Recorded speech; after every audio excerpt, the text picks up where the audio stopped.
All right, and we're live. Hi, I am Steve Bishop from ProgrammingMadeEasy.com, and a lot of you guys know me from my YouTube channel, of course, which you guys are watching right now. But this man that I have on the show today probably doesn't need very much of an introduction. He is just a world-class guy that if you go online and you start watching any YouTubes at all about architecture or clean coding or anything like that, you know that this is the guy that has basically been the driving force behind most of it. He's written several books. There's Agile Software Development Principles, Patterns, and Practices, right? The Agile PPP book, the Agile Principles, Practices, and Patterns in C#, the Clean Code Handbook for Agile Software Craftsmanship. That's the one I'm going back and revising again. I'm watching that one. And then the Clean Coder is what he's working on now. And so we're going to ask him about that in just a moment. Or is it the Clean Coder? No, you're working on the Agile. I'm working on Clean Architecture. Clean Architecture. That's the one I was going to ask you about. Yeah.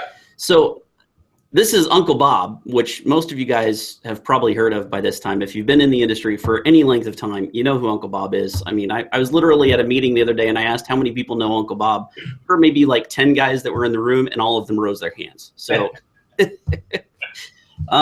so first of all, one of the things I like to do is just to talk a little bit about you and, my guests kind of get an idea. Did you have any brothers or sisters, any siblings that were with you? Oh my, yeah, I have one sister. She's about 5.5 years older than I am. Lives in the heartland of Wisconsin. Lovely lady. Okay, well, and did she take any sort of career path that no, not even parallel years? Or? No. She was very artistic and musical and did a lot of singing and that kind of stuff. Never wanted to be technical as far as I know. And when I was, 4 or 5, people would ask me what I wanted to be when I grew up, and I'd say a scientist. I think I got close. I'm not sure this software stuff is really a science, but at least it's technical. Well, I know that it was when you were 12 was when you decided you wanted to become a developer. So I imagine up to that point, you knew you wanted to do something technical. You just probably didn't know exactly what. Well, I wanted to design rocket ships and faster than light drives and things like that. And then, as you said, when I was 12, I caught the bug for software. Now, were your parents at all technically minded? Like, was it something like your mom or dad kind of? It was my father was a science teacher, and my mother was a registered nurse. And although my father was a science teacher, he was not really technically oriented, which is strange to say. I think he wanted to be a teacher first and wound up in the sciences. However, he would teach summer school. And I would go with him as a very young boy. I would go to summer school when he was teaching junior high summer school. And he would do all kinds of fascinating experiments. And I would see the same experiment over and over again, 8 times, 8 periods in the summer school. And I thought they were fascinating. So I learned an awful lot from that. And then he would get these old movies, right? He had a projector that he'd set up and the big reels of film. And these were movies from the Bell system. And they had titles like Bell Telephone, right? They had titles like Our Mr. Sun, or The Strange Case of the Cosmic Ray, or Hemo the Magnificent. And I would watch them over and over and over. He would bring them home and we'd set the projector up on the wall and I'd watch them there. And then I'd watch them at summer school with him over and over. It was very indoctrinating, I think. I loved it, every bit of it. That's kind of interesting because it sounds like the technical or the engineering kind of mentality comes from your dad because of the science. And it sounds like you were just talking about your sister, how she didn't really kind of go into this kind of career path and you didn't really get it from your mom. And you've talked a lot about this in the past about how, women are not necessarily making headway in the industry. Yeah. So do you think the industry itself is making any headway? Do you think it's doing any good strides to bring women into this type of workforce? Oh, to bring women in, I don't know. I think it's only in the last decade that people have actually become aware that there's a significant problem. Other technical fields have fewer women than men, but software has 10 times fewer women than men than all of those other fields. The number of women in software is on the order of 3%, whereas in most other fields it's more like 20 to 30. So there's something wrong, and it's only recently that we've begun to understand that there's even a problem. It's a bit striking because in the early days of computers, women were very prevalent. They were the first programmers. The ENIAC, for example, was programmed entirely by women, almost entirely by women.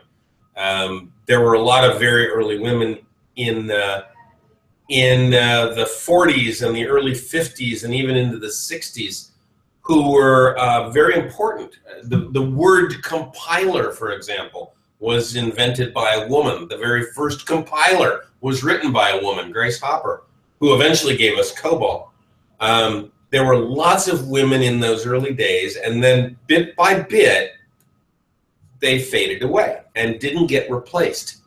Sometime in the 70s, or maybe the real early 80s, we saw graduates coming out of computer science degree programs, and they were almost entirely men, astoundingly biased towards males. And very few women were coming out. This is at a time when the people who were programming computers at the time had become programmers after having been something else before. It's only in the 80s or the late 70s when you saw people leaving school and becoming programmers. And it was virtually all men who did that. So yeah, you've done a few fascinating talks about that on YouTube. The Future of Programming is the talk I think you've given probably the most recently. you do it quite often, I think, especially your Copenhagen one. I think is really good. People record it and they put it on YouTube, so there's several instances of it around. Yeah, it's one of your better talks, I think. I really enjoy it because it really kind of goes through the history of development, and it really kind of gives you a lot of insight into what we have done and how it relates to what we are probably going to lead up to. And I definitely want to get into that because that obviously ties into your craftsmanship movement. But I just kind of want to fall back a little bit here. Do you think, is there anything new in software development that excites you, like something brand new? Yeah. Our industry, the software industry, has been dominated by rampant change, extremely fast-paced change. From the time that I began programming seriously, when I was 18, that would have been 1970, until now, we have seen a tremendous change in the hardware. And that tremendous change in the hardware has led to a sense of change in the software. When you look very closely at the software, however, you realize that very little has actually changed. The tooling is unbelievable. We have IDEs that no one would have anticipated even 20 years ago.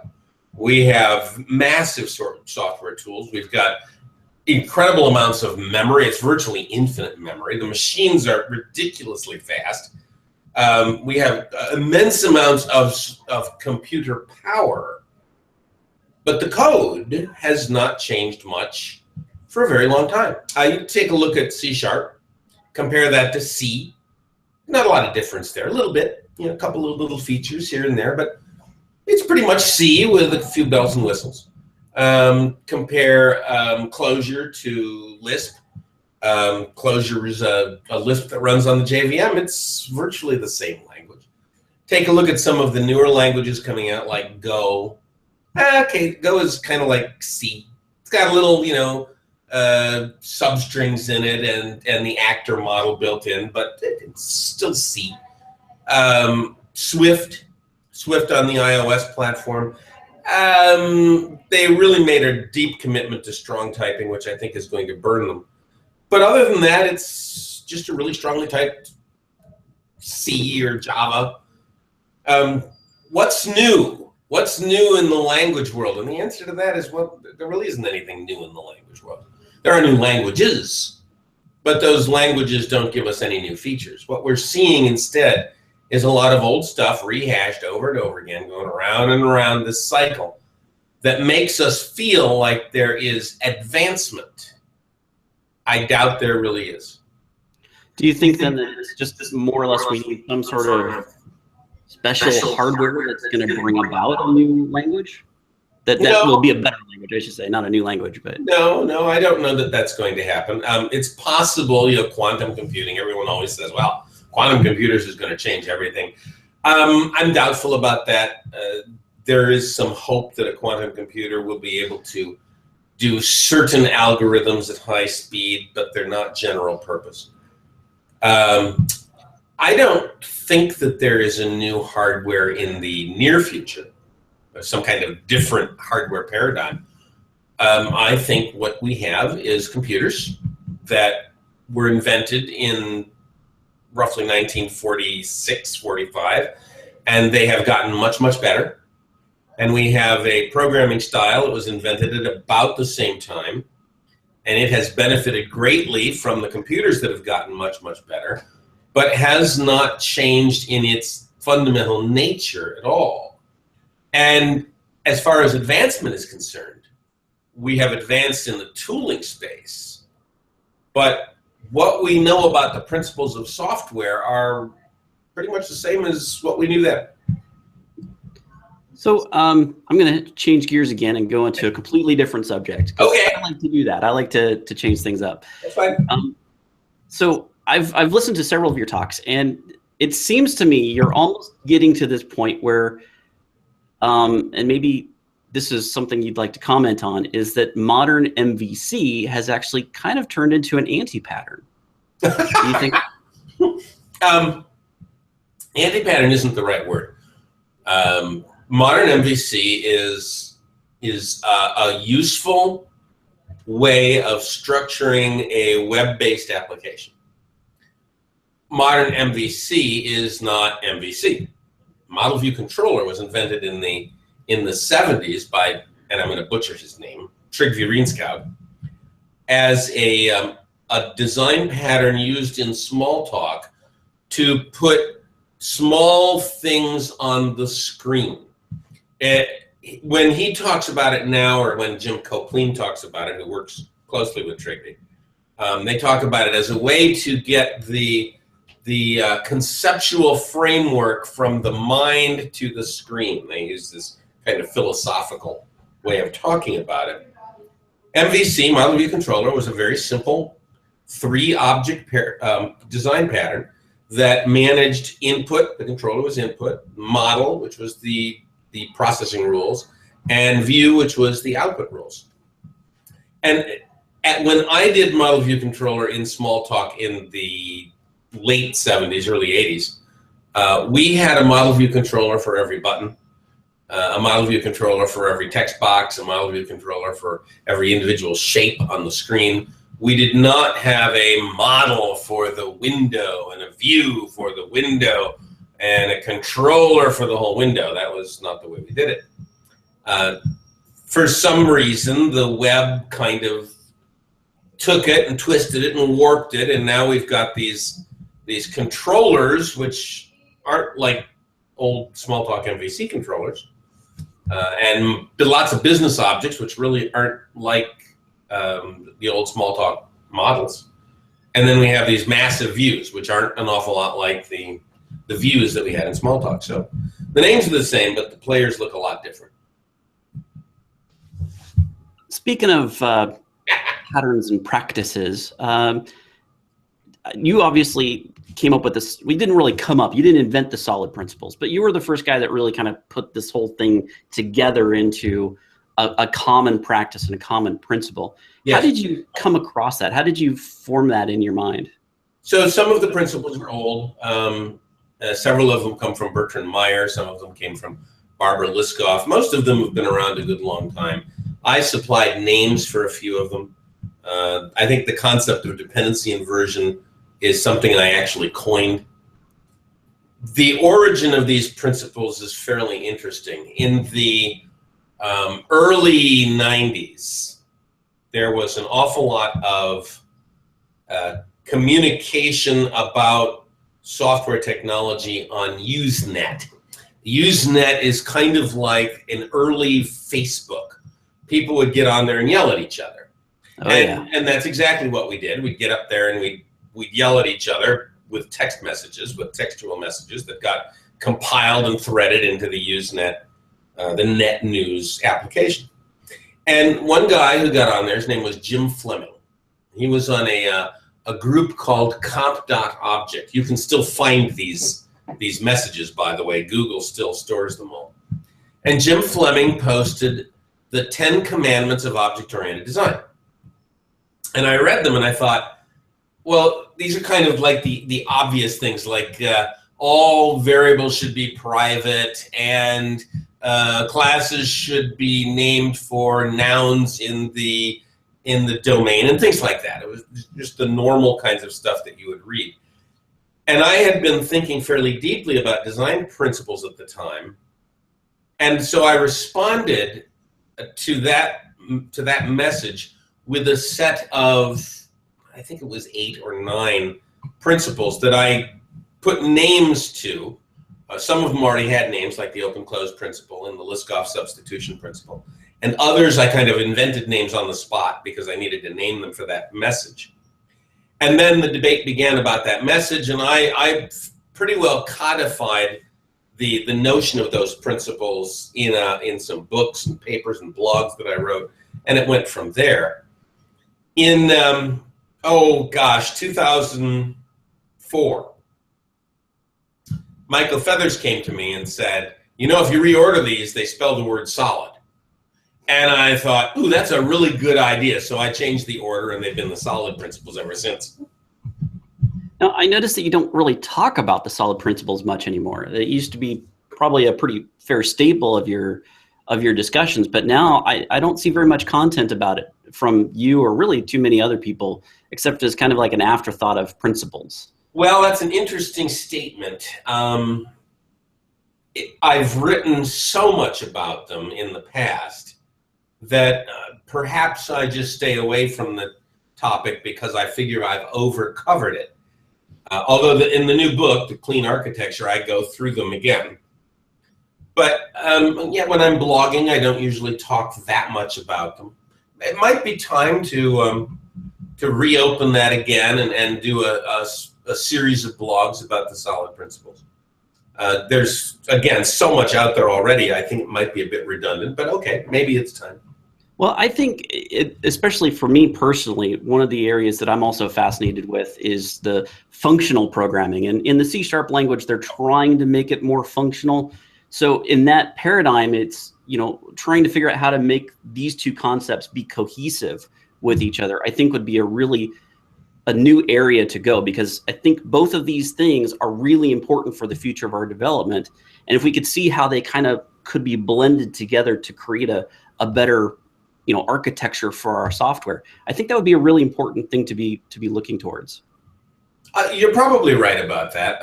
When I have done functional programming, I've done a fair bit of it. I don't see any dissonance with the principles. They all still seem to apply just as well. So maybe I'm just being a little bit too blasé about this, and maybe I should crank up the old solid engine again and write about it in the context of functional programming. It's a reasonable thing to do, probably. So again, changing gears, let's talk about Agile. Agile. Obviously, that's a big part of your history. You know, it's what most people remember you and Martin Fowler and Kent Beck. I mean, everybody pretty much knows you guys because of Agile. What was really the driving force? I know I've seen this, in multiple videos, but I think it's probably good to reiterate it for some people who may not have seen those videos yet. What was the driving force behind Agile? So if we go back to 1995-ish time frame, I'm a C++ consultant. I do an awful lot of C++ training back at that time. And I help people a lot with object-oriented design consulting.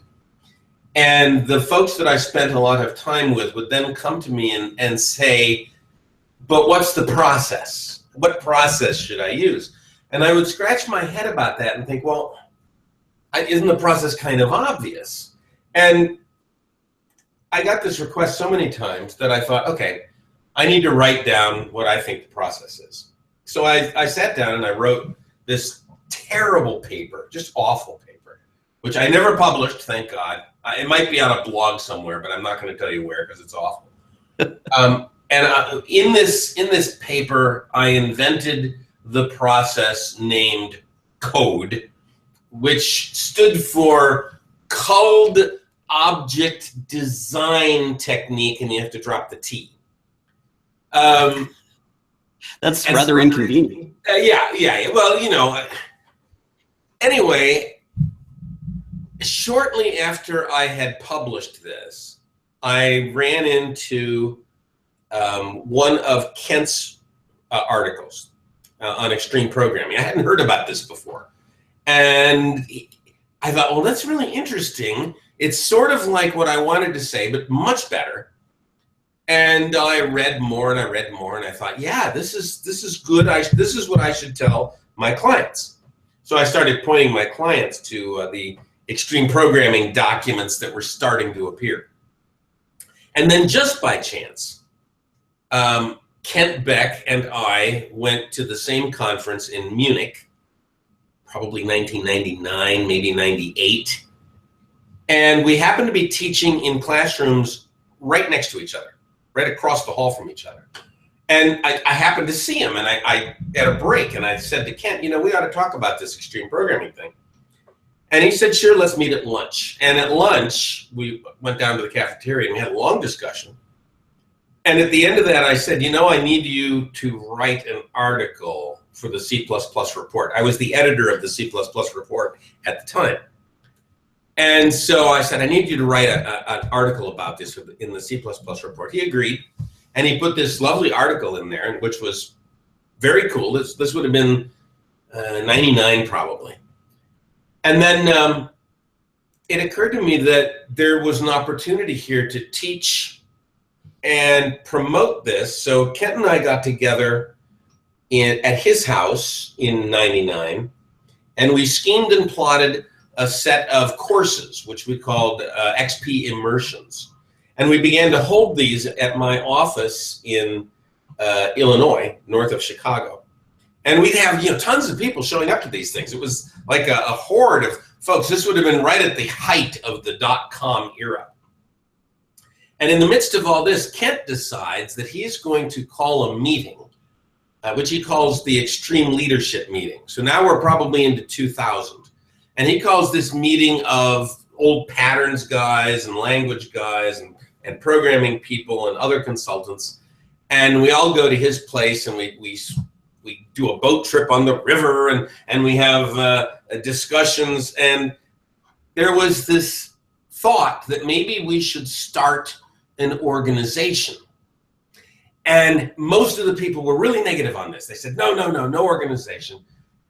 And I thought, no, it's exactly what we need. We need to have an organization. And I said so.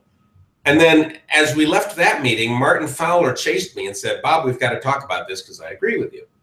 So Martin and I met in Chicago a few weeks later and said, we need to have another meeting. And this is a meeting about people who do want to start an organization, although we'll invite some of the other folks too. And we came up with an invitation list. And one of the people on the invitation list was Alistair Coburn. And when we sent out an invitation without any kind of destination yet, we just were doing an invitation in principle, Alistair came back and said, I'll organize the whole thing. We'll do it in Snowbird. I was just about to send my own invitation out because the same thing occurred to me. And he organized a bunch of other folks, and we all met at Snowbird and had this meeting. And in the meeting, we called it the Lightweight Process Summit. And I stood up at the beginning of the meeting and I said, we need a manifesto. And I sat down, and that was my last input. And then everybody else just kind of went back and forth and back and forth. And we discussed for a long time, and we didn't like the name Lightweight. And so we renamed it Agile, and there was a big fight about that because nobody liked that name either. But it was the least hated of all the names that we came up with. It was 2 days. We came up with the manifesto and the basic principles, and then we kind of negotiated on the rest of the principles later. The fundamental motivation behind all of this was to get some kind of reasonable process that suited the way software could be developed. We had given up on the idea of designing big things up front and then implementing them in a waterfall fashion. We tried it for 30 years. It didn't work very well, and this was all the people who finally shook their heads and say, no, we can't do that. We need some incremental, iterative way to work. Well, and I'm going to do a quick little plug here, I guess, because I do the architecture, and I'm basically the guy that kind of decides how these things are going to be built. And Gartman Technical Services here. If you notice on the other side of my wall over here, I have down below the manifesto. Yeah, I see it. Agile Software Development. And right above that is your brand new manifesto for software craftsmanship. Oh, yes. Okay. That's not mine, by the way. I was there at that meeting, but I did not come up with that manifesto. No. What would you say is the driving force behind that manifesto? Is it kind of, I know there have been some problems with the Agile implementation. You talk about this all the time, how kind of business started to interject themselves into what is essentially a best practice for programmers. And they started to kind of put the limitations on the developers. Do you think the craftsmanship movement is kind of in response to that business interjecting itself into our discipline? Business might not be the right word, but yes, it's the craftsmanship movement is a response to the dilution of the engineering authority that began in the Agile movement. The Agile movement was started by programmers, started by engineers. It was fundamentally created by techies. And the goal was to create very high quality software with an emphasis on good design and implementation practices. The project management community did not see the high quality engineering practices. What they saw was the iterative development stuff, the estimation scheme, the meetings, the stand-up meetings, the planning game, the stories, the backlogs. And they thought, yeah, that's great. We really need that. And they ran with it as fast as they could and fairly well hijacked the Agile movement, not intentionally. But it was just this overwhelming surge of project managers into the field. And it left the original engineers behind. It left the authority of the engineers languishing. And so the craftsmanship movement is an attempt to reassert that authority, to say, look, it's fine to have iterations and stories and iteration planning meetings and all of that, but if you're not going to do a good job on the stuff you're building, it's not worth any of that. And that's what the craftsmanship movement is really about. Let's do the job well and manage it well. Would you say that Scrum is still an effective Agile process? I mean, is it still even? Oh, sure. Yeah. Sure, Scrum is fine. There's nothing wrong with Scrum as long as you don't purposely abandon the technical disciplines. Unfortunately, a lot of Scrum shops never learned the technical disciplines in the first place. Project managers who learned Scrum, and may have heard about the technical disciplines, didn't understand them.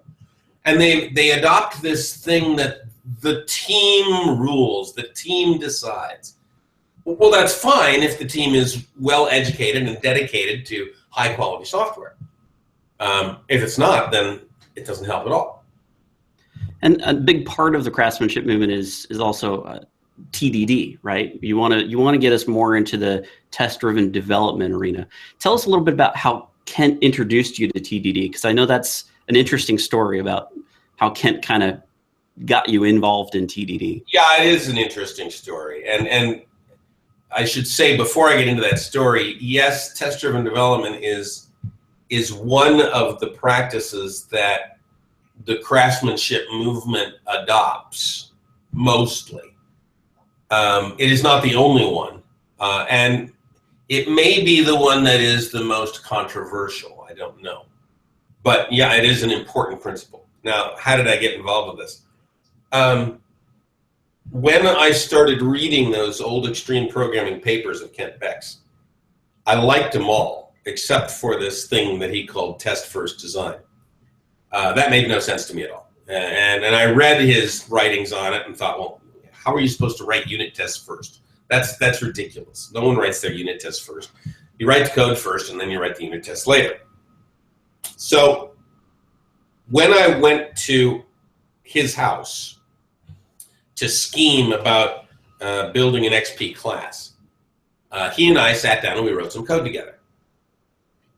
And he was doing test-driven development. I had never seen it done before. I'd never seen this ridiculously short cycle before. I'd never seen anybody write code this way before. And he and I were pairing on it, and he showed me how you write a little tiny test and then make it pass, and then the next little tiny test and make it pass. And I was thunderstruck because it looked like this was working. And we put together a little application, which was in Java, in Swing. It was a little animation of the Cinderella's fairy godmother's wand. He called it Sparkle, and it was a very pretty thing. Sparks flying all over the screen. And we put this together using test-driven development, and it struck me that after a couple of hours of implementing this, we had not once used a debugger. We had not once encountered an insurmountable problem or sat there scratching our heads puzzling over what to do next. We had simply worked in this nice, orderly fashion and got this thing working. And I left that experience with a very different view. I thought, okay, there's something to this. It's something I have to learn. And so I went back to my home in the north of Chicago, and I began to practice. And of course, it took a matter of months before I got reasonably good at this. But it was worth the investment because it's served me very well since. With test-driven development, I know that I've started to pick it up as a practice, and I'm still fairly shaky with it because it does feel a little bit unnatural at first, and it takes a while to get into. So I just kind of wanted to say though, now that I'm doing it, it's starting to feel more natural, and the principle behind it makes so much sense that I would almost feel like a fish out of water if a business didn't have it and didn't use it. So I guess this kind of leads to an important question of, if I am a test-driven developer and I get a job offer that where the company doesn't want to do test-driven development, should that be something that I just say, well, if you're not going to do it, I can't really do this? Should we try to maintain that as a standard? If you guys as a business are not going to comply with what I believe makes me a professional, should that maybe be a reason why we shouldn't maybe take up that particular type of job? Well, that's a very personal kind of decision, and I wouldn't venture to advise you or anyone else on that. What I would say is that were it me, and if I had plenty of other job opportunities, I would choose the ones where test-driven development was well adopted. It would be very painful for me to now work somewhere where people weren't writing tests. I'm not sure how I would cope with that. Do you think maybe some of the anti-test-driven development kind of comes from this, I don't know, like an anti-establishment kind of thing? Because really the biggest proponents of it are, like I said, you, Kent, and Martin. You guys are these guys that are up there. You've been established, in the industry for so long. Do you think maybe some of the backlash is, well, we just love our freedom so much, and we want to be able to code however we want to. We don't want to adhere to these principles and practices because we love our freedom to be able to make our own choices. Do you think there's a little bit of that component to some of the anti-test-driven development? Well, yeah, I think there's a lot of that. People don't like to be told what to do, and they certainly don't like to be told that they've been wrong. And sometimes the message of test-driven development comes across as the whole industry's been doing it wrong for the last 30 years, and now everybody has to change. That's unfortunate. I don't know how we could have presented it better. Maybe we could have. But, people will sometimes react negatively to that kind of thing. And then the other side of it is that the discipline itself makes no sense when you hear about it. It only starts to make sense, or at least it only made sense to me when I started doing it, watching it and doing it. And then all of a sudden it was like, oh, okay, I see what's really going on here. And it turns out to be very beneficial. But it's very easy for people to look at it and go, that's absurd. There are also a number of early pitfalls that you can fall into in writing tests first. You can easily write the wrong tests first. You can easily write too much of a test first. You can easily write poorly designed tests first. And you learn very quickly what to do and what not to do. But you can get discouraged by those early pitfalls and then abandon everything. A lot of folks have done that. They've tried it for a day or two and then, this didn't work, and they're out. Another part of the craftsmanship movement that I kind of wanted to bring up was and you used this word on the phone with me just the other day when we were talking about arranging this, and I thought it was a brilliant word because it means so much, is ethics, the ethics of software development, and how we don't really think in terms yet of ethics when we're doing our development. We even have this sort of culture of anti-ethics, and some of the like viruses that get created, the Trojans, that sort of thing. There's this whole kind of anti-culture in a way of developers that are trying to create chaos. And at some point, we have to kind of address this ethical question. And I know that Craftsmanship Movement tries to talk about that. Can you tell us a little bit about how you came up with, what drove you towards this ethical type of direction for our development? So, software is everywhere now, and it's in places where you don't even think it could get.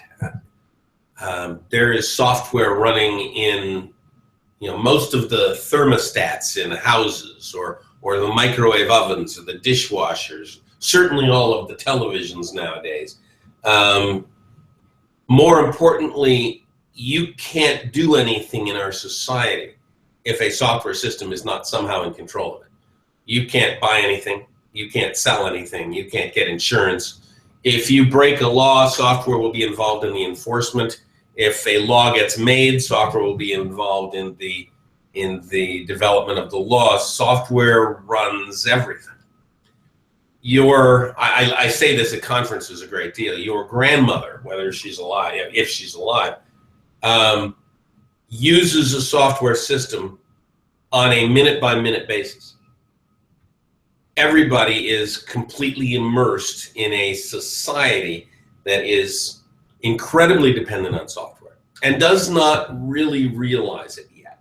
Most of us live our lives. We flip on light switches, we turn on TVs, we nuke something in the microwave oven without realizing that there's a tremendous amount of software governing everything we are doing while we are doing these normal everyday activities. Software developers have intruded themselves into every aspect of normal life. And that means that software developers have an ethical responsibility to all of these people who are using this software as their way of life, their normal way of life. Our society would crumble if we did not have this software going. we as programmers have an ethical responsibility to recognize that and to recognize just how serious this dependence has become and to raise our game, because the software we write nowadays is killing people. None of us got into this business because we wanted to kill anybody. But if you're writing software in a car, you can write code that will kill someone. If you write software in an airplane, if you write software in a nuclear reactor, if you write software in a microwave oven, you can write code that will kill people or hurt them badly, or destroy fortunes, or sometimes just be mildly inconvenient. It doesn't matter. There's an ethics here involved now. We used to write code because it was fun. We used to write code, go to a machine, and I do this in the drugstores where they had a Commodore 64 sitting out, or a TI-80 back in the 80s. I'd write a little program in BASIC just to print my name a million times, or to randomly emit characters on the screen. It was fun. And I don't want to take away from that kind of fun. On the other hand, we as programmers are now in a position of incredible power, and we don't quite understand it yet. Think about what happened with Volkswagen. Some programmers wrote some code that cheated on emissions testing. And I thought it was fascinating to watch the CEO of Volkswagen North America testify before Congress and blame the software developers. And if I remember his words properly, he said, well, it was just some software developers who did it for whatever reason. As though no one else in the company had anything to do with it. It was just a couple of software developers who wrote this cheating code. I don't think Congress believed him. I don't think anybody believed him. But it is a fascinating idea that a CEO before Congress would point the finger at a couple of programmers and blame them. We are now villains.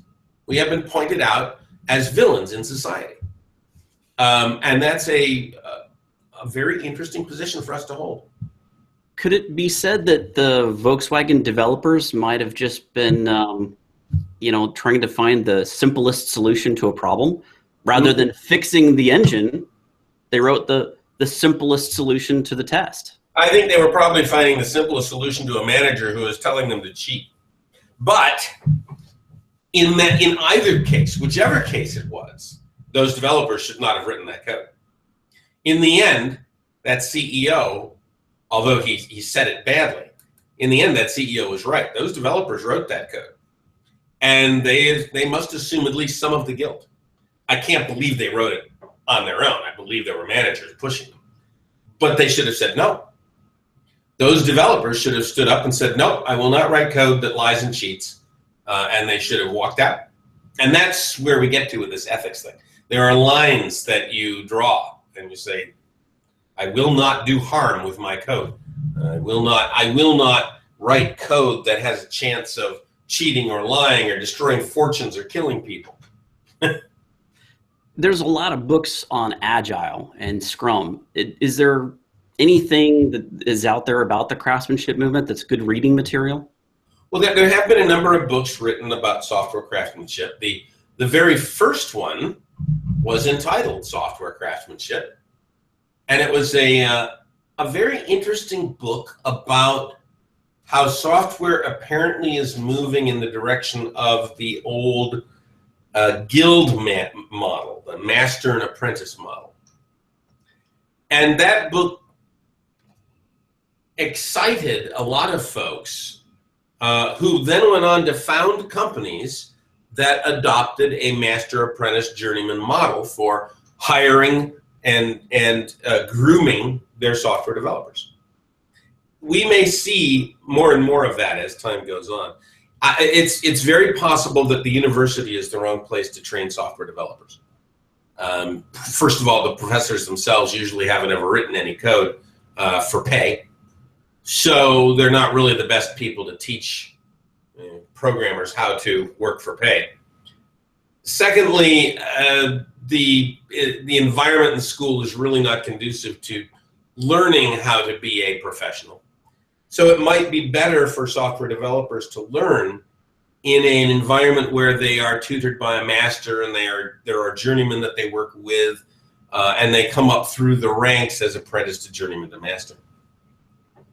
That's interesting. I hadn't heard that, but I kind of like that in principle. And, you know, one of the things that I think is really lacking in our industry is this directional, you know, a structure of how to not just learn all the material and get all the knowledge, but how to actually effectively use it and use it in appropriate manners, which I think, you know, goes directly to your point of making it an ethical practice. That can be something that we take on to the people that are coming into the industry, and we take it upon ourselves to say, look, you may not have been taught this in school, but we have a certain set of ethics now. And maybe the solution to that is also to have some sort of ethics board, like we were taught, like you talk about all the time, you know, with lawyers or doctors. They have a board that manages and maintains these ethics. Yeah, isn't that something that we're definitely going to get to? Probably, although it could go a number of different ways. If we do nothing, then government will enforce this on us because there's too much at risk, and eventually the government will start passing, governments of the world will start passing laws, and that will force us into a regulated, if not ethical, framework. If we can get there first, if we can set up our own standards and our own rules, then when government does come along and finally decide to do it, we can present these rules to them as a fait accompli. The way that might be done is it might be with some kind of board, something like the AMA or the Bar Association or the Association of Architects or something like that. Or maybe what we should do, or maybe what we will do, is create a guild model where there are groups of developers that gather around a particular philosophy, and they form a guild, and that guild enforces its own particular rules. We might have several of these scattered around the world, with each one adopting a slightly different ethical bent, a different set of practices and principles, and then we can have a very healthy competition. Whichever ways it goes, in the end, it's probably going to coalesce into a single entity. That could be many decades from now. So I'm going to put you a little bit on the spot here. I was thinking about this situation that it could devolve into, where the government decides to step in and take matters into their own hands about our profession. If it's the government, or if it's one of these governing boards that comes into play and they need to start making decisions about our best practices, there's a very good strong chance that one of the things that they may want to address is a particular coding language that we all have to now abide by. So if Uncle Bob gets up there in front of the committee and he's asked by the committee members, which coding language would you say we should take on as the standard practice for our industry? Having a board enforce a single language for the community would be really bad, I think. And you'd have, most developers would just reject that out of hand. So I wouldn't recommend that as a practice for the board at all. I would fight that. Having said that, I believe that the community of programmers needs to prune the massive tree of languages that we're currently immersed in, because there are too many, and they're all too similar, and there are not enough differences between them, and none of them are really that much better than any of the others. So I would imagine over several decades, the software community is going to look at itself pretty hard and say, well, we really only need a few languages. We don't need all these crazy languages. And have some kind of a fight over it, and we'll wind up with a few. Probably not just one. Now, if it was just one, the one I would like it to be would be Clojure at the moment, because I like the idea of Lisp. I think that's a nice language. I like the idea of a functional language, and I like the idea that it has access to the full stack of all this massive work that's been done in the past. So it sits on the JVM and has access to the Java stack. So if I were forced to pick one, that's the one I would pick. But I don't think it would be wise to force everybody to pick one language. Yeah, I would have to agree with that. I don't think that we're ever going to see that happen. But it just kind of an interesting way to frame the question, basically, of what language does Uncle Bob like? So I just thought I'd add a little twist to it. So you were just talking about Clojure, and you were saying that it was functional, and it's basically Lisp. Is that really kind of where you think people should really start looking towards, is the functional languages and things like Clojure, so that we start getting more functionally oriented? Well, I think everyone should learn functional programming. It's a very powerful technique. It helps a great deal with threading. You cannot have race conditions and concurrent update problems if you are programming in a functional style. So it's useful. It's an interesting way of thinking.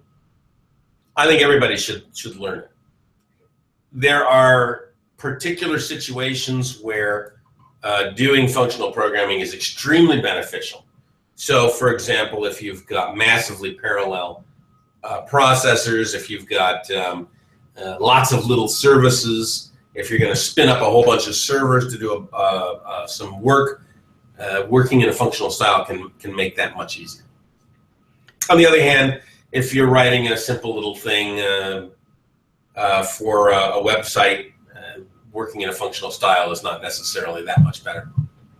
So would you say we need to start getting more stateless in our APIs? Like we should be striving for that, and maybe pulling a little bit away from the object-oriented programming model where we maintain state through an object? So we should understand how to maintain a stateless system. Yeah, we should all be able to work in a stateless environment when that's necessary.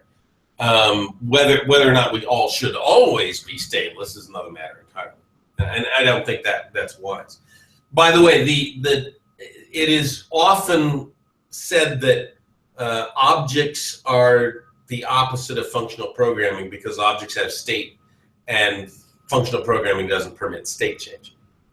And that's not exactly right. The objects can have state, but they don't have to change their state. It's perfectly feasible to create an object-oriented program that is also functional. Speaking of which, Microsoft with .NET and C#, they're definitely turning the language into a bit more of a functional orientation in some areas of what they're introducing. So I would ask this question. Since Microsoft is kind of taking this strategy now with C# of adding a bit more functional type of things to it, while at the same time they still have this language out there, F#, do you think that maybe, if Microsoft were to come to Uncle Bob and ask him, should they try to keep going with C# since it's such a popular language? Maybe they could start to get it to be more functional. Do you think that's the route they should take with it? Or do you think they should just say, look, guys, let's go on to F#. Trust us. This is the language you guys need to be learning. You know the Peter Principle? Yeah. Yeah. So people are promoted above their level of competence or up into their level of incompetence. This happens with languages as well. We see languages evolve and evolve and evolve until they evolve into uselessness. They become so complex and overburdened that nobody wants to use them anymore. We've already begun to see that happen with Java and C# both. They're just wild, so many features now, and it's just such a rich language, and there's a craving for something simpler. Should C# continue to drive towards a functional paradigm? The answer to that is no, it shouldn't. In fact, what they probably really ought to do with C# is freeze it and leave it alone. They should do the same thing with Java. Freeze it, leave it alone.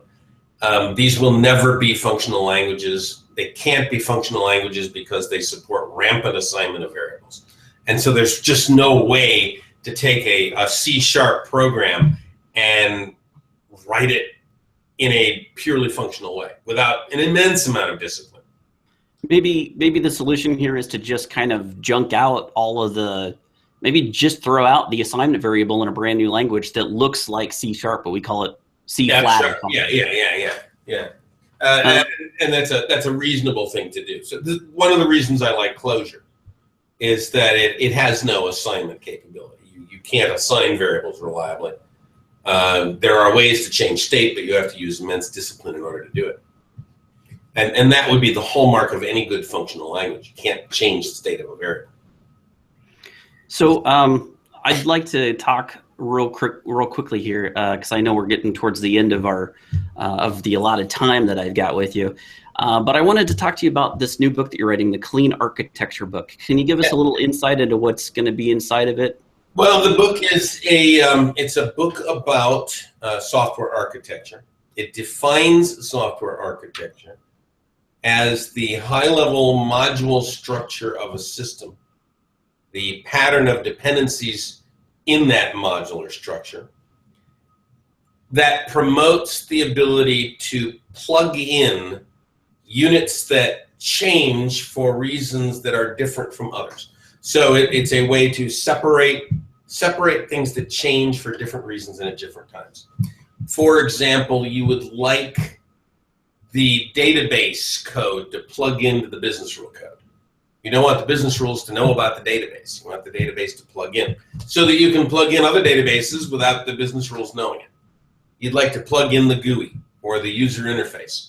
And you'd like to be able to plug it out and plug some other user interface in without the business rules knowing it.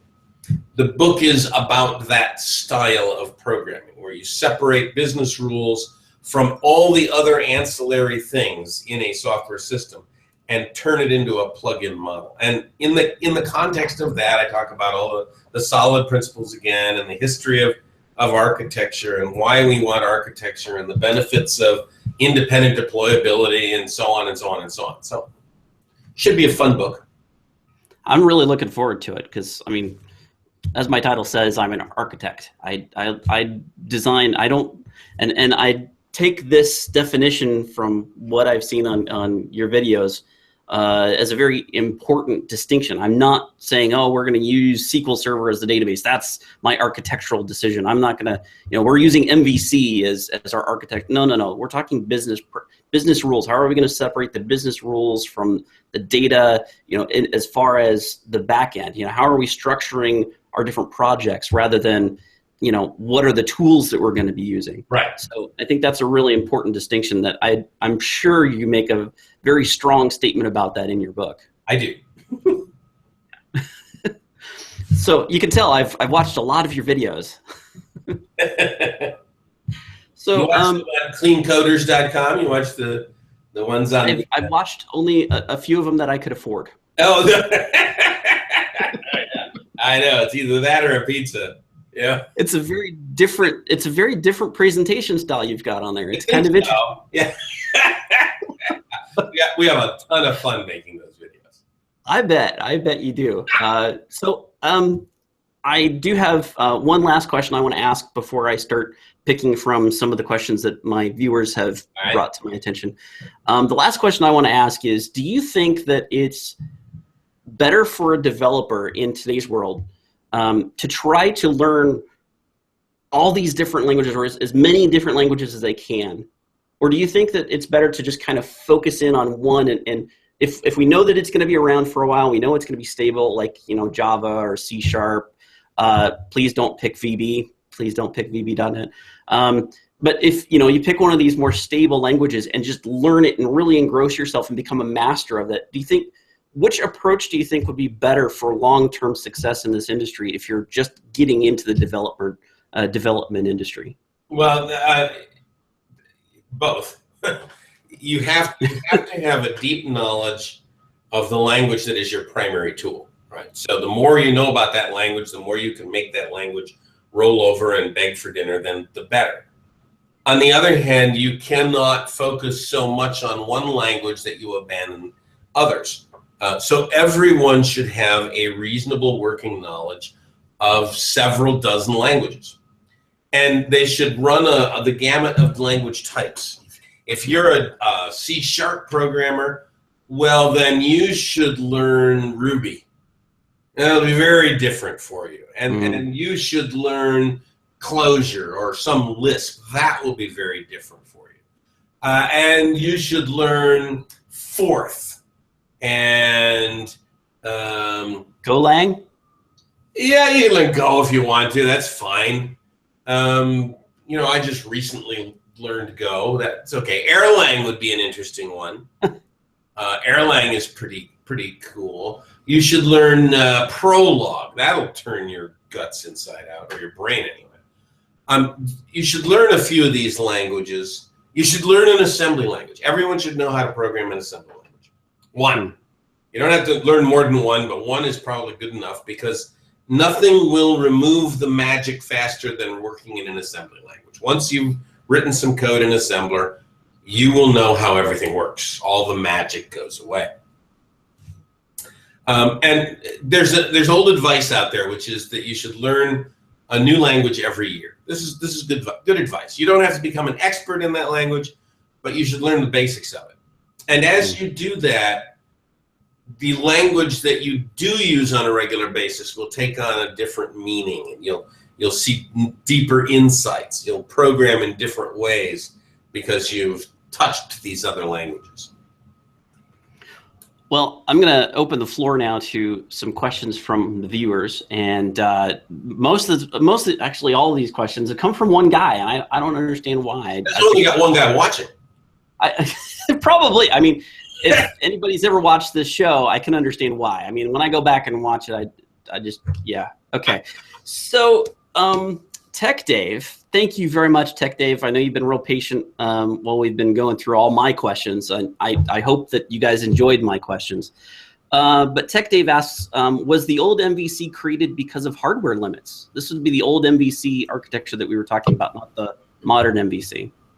So was it created because of hardware limits? I don't see why it would have been created for hardware limits. It's very interesting because the Smalltalk language was the first one to use a graphical user interface. Really, this is the language where mouse icons, windows, all that whole thing came about. And because of that, in those very early days, those machines were really powerful. Most computers couldn't handle the throughput of maintaining a graphical user interface. Most computers in those days were talking to a console. So they had to be really fast and had to have a lot of memory comparatively. And so the machines were very beefy. I don't know why that would have caused this kind of tragedy of riches in these machines would have caused a MVC to be developed. I think, and if you listen to Trygve, the way he described it, I think he was after some way of mapping what was going on in a human's mind to what was going on in the computer. So we had this model, and then the view is what the human saw, and the controller is what the human did, and the model is what's inside the computer. Okay. I think that pretty well answered. Yeah, I'd agree. I don't think that it was a hardware limitation so much as it was just a plan, a strategy for how to visualize and conceptualize how to format the code. So would you say that there's a difference between game and non-game programming? And then kind of a follow-up to that is, if there is a difference, how would you apply solid principles to gaming languages, gaming programming? Is there a difference between game and non-game programming? It probably depends on the game. If we're talking about a real-time game, something like Minecraft or Quake or Halo or something like that, then there's a difference because of the visual performance. Okay. Other than that, no, there's not a lot of difference. Yeah, I don't think that there has been. I've dabbled with Unity 3D, and I've done some Blender rendering and 3D architecture structures and stuff. There is a lot of difference as far as if you're going to be doing rigging and the 3D modeling is a very different process.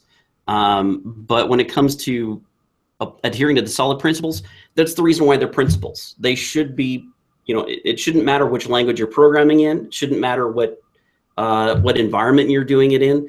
You want to adhere to the solid principles because they help make your development process better. Now, with that being said, Visual Basic for applications is not a very good environment for doing that. Access does not have any interfaces. It doesn't have any abstract classes, so it becomes very difficult to do any sort of dependency inversion or anything like that. So unfortunately, some languages just eliminate the possibility altogether of doing solid. So just make sure, if you are doing it, maybe you want to pick a language, you want to pick an engine that allows you to practice the solid principles to make your life a little easier. Would you agree with that there, Bob? Yeah, certainly. And there are certain languages which make it very, very difficult. But software is pretty much software. Whether it's gaming software or accounting software or embedded real-time software, there are differences. And there are different concerns, but when it comes down to it, it's if statements, while loops, and assignments. Okay, I'm trying to discern Tech Dave's latest question. There's a programming language called Boo that is .NET and uses Python style. Very nice. Have you heard of this? The Boo coding language? Nope. I never heard of it either. Heard of it. Python, huh? Yeah, Python's nice. Python's a nice language. I have to say I like some of the stuff that Microsoft is doing to try to incorporate other languages. You can do PHP, you can do JavaScript, you can do all these other languages in Visual Studio now, which I think is amazing. I know Visual Studio as a tool used to be somewhat limited. It was still fairly good, but I remember one of your talks, you were saying Visual Studio is only as good as ReSharper, basically.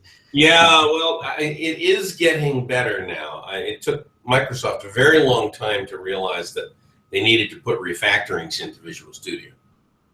And ReSharper really kind of grabbed that whole market and ran with it for a good long time.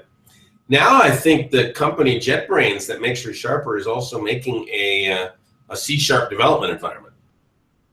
Huh. I wouldn't blame them. I mean, me neither. I think it's a great idea. They need a competitor.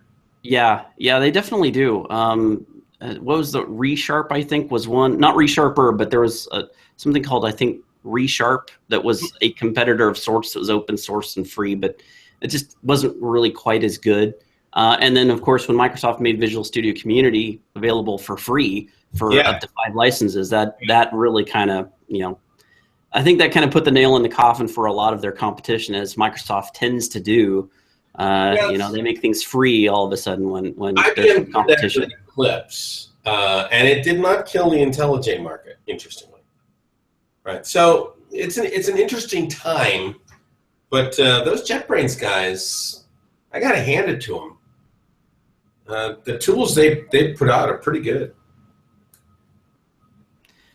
So here's an interesting question. I finally think I understand Tech Dave's question here. He says to create maybe a new higher language. So this is going back to another, maybe a better language, would be one that does more incorporation of testing almost at a basic level. So maybe rather than having this dual, you write your unit tests and then you write your language, maybe we could write some sort of language that is almost self-testing. That's an interesting idea. It is an interesting idea. It would have to be a language in which you say things twice. The goal behind test-driven development is to be a double-entry bookkeeping. So we need to enter everything 2 times in 2 different places. Whether it's a test versus production code, or whether it's 2 different phrasings of production code, that could be a very interesting question. I'm almost envisioning this as like some sort of place that you go into first to design how you want behaviors, how you want your business rules to work, like some sort of enter in the text of how you want it to be applied.